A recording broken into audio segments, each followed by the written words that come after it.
মাধ্যমিক পরীক্ষার ভয়ভীতি কাটাতে ও এক প্রস্থ নিজেকে ঝালিয়ে নিতে পরীক্ষার্থীদের মক টেস্টের আয়োজন করেছে নিখিলবঙ্গ শিক্ষক সমিতির।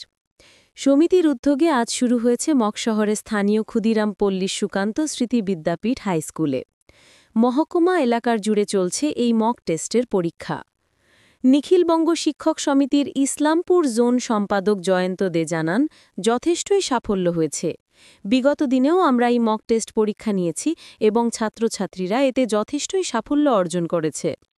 ইসলামপুর মহকুমা সম্পাদক সঞ্জয় মানি জানান, মহকুমা জুড়েই এই পরীক্ষা চলছে এবং ছাত্রছাত্রীরা এখানে যা নম্বর পেয়েছেন তার ভিত্তিতে মাধ্যমিকের যে মূল পরীক্ষা সেখানেও নম্বর সমান এসেছে। এই পরীক্ষায় ছাত্রছাত্রীরা ও অভিভাবকরা মাধ্যমিক পরীক্ষার জন্য যথেষ্টই প্রস্তুতি সেরে নিতে পারেন।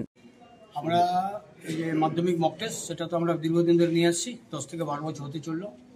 আগে এটা আমরা জোনালগতভাবে করতাম ইসলামপুর শহরে, এই গত 3 বছর ধরে মহকুমাগতভাবে হচ্ছে।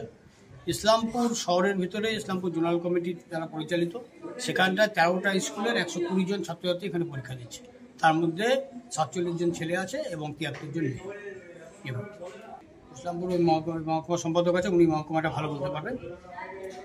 লাভবান বলতে তো আমরা দীর্ঘদিন ধরে একই জিনিস দেখে আসছি। আমরা যে মক টেস্ট পরীক্ষা নিয়ে থাকি মাধ্যমিক, সেই মক টেস্টের যে আমরা রেজাল্ট পাবলিশ করে থাকি, পরবর্তীকালে বোর্ডের যে পরীক্ষা, সে বোর্ডের পরীক্ষা হওয়ার পর দেখা গেছে সেই তালিকা এবং বোর্ডের তালিকা প্রায় একই।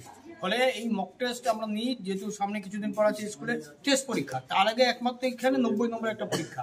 এই পরীক্ষার ভিত্তিতে যেটা যাচাই করা হচ্ছে, দেখা যাচ্ছে সেই যাচাইটা আগামী দিনে ইসলামপুর শহরে যারা র্যাঙ্কিং করা ছেলেমেয়ে, তারা প্রত্যেকেই আমাদের মক টেস্টের মাধ্যমে সেখানেও তারা সাফল্য পাচ্ছে। ফলে আমরা তাদেরকে একটা স্বচ্ছ ধারণা দিতে যাচ্ছি মাধ্যমিক পরীক্ষা বসার আগে, যে কী ধরনের খাতা কীভাবে হতে পারে, ডিআরসিট বলতে জিনিসটা কি, অ্যাডমিট কার্ড কী ধরনের হতে পারে, তাদের লেখার ধরনটা কীভাবে, এই সমস্ত পুঙ্খানুপুঙ্খ বিষয়গুলোকে তাদের এবং অভিভাবকদের সামনে তুলে ধরার লক্ষ্যেই আমাদের এই মক টেস্ট। জয়ন্ত দে।